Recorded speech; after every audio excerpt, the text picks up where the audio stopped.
sometimes we play shows on a stage in a theatrical context, which is very limited because as soon as you're on stage, you're inside this box that people are acquainted with. So people sit in the audience in the same mental position as they would have if they would sit in a sofa in front of a television, or in a movie in front of a screen, or in a theater in front of a play.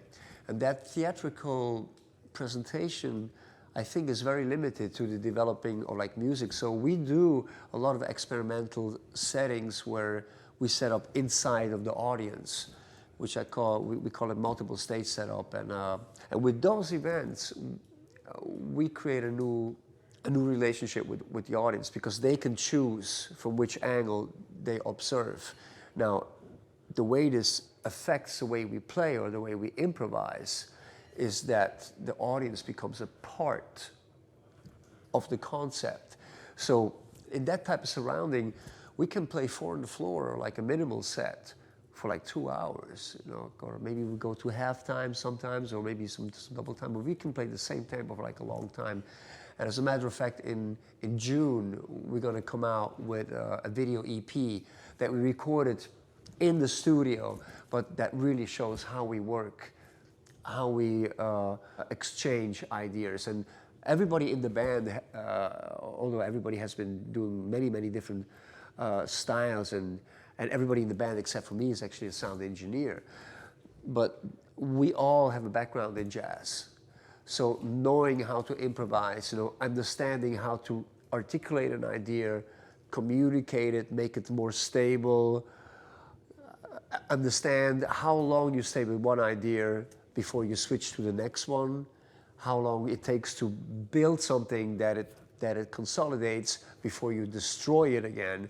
You know, those are the important things, you know, which like we go like, okay, this is cool, nothing is happening, but it's good and it feels good, and people feel it, and we can drive it. Or we will drive it for as long till okay, now we need to change something.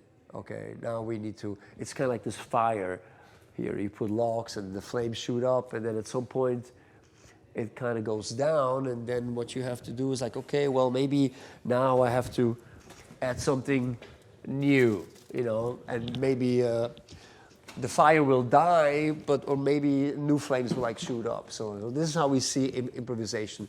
So I think everybody has this experience in a social environment where they have a discussion with someone. And to make this discussion interesting, you know, you infuse like humor or certain things, but you have to listen to what the other person says, and then you react to it. So if you cannot improvise if you're not completely aware of what the other people do. So that exchange of like picking up another idea that might be on the very left far, but it's good, and you go like, oh, this is something good, something beautiful could come out of there, and then you decide to support that idea, you know, versus like, yeah, I don't like that, I want to go here.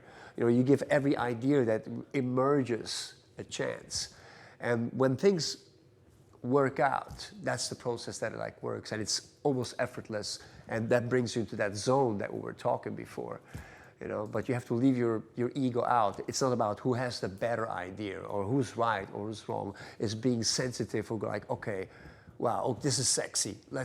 I really like that, you know. And sometimes you receive it like a gift, like, wow, you know, like John will play something that will lock up instantly, and it will be enjoyable. Like, wow, we're really glad that this is happening, you know, like we didn't plan that. So, and that's the enjoyable way in improvising.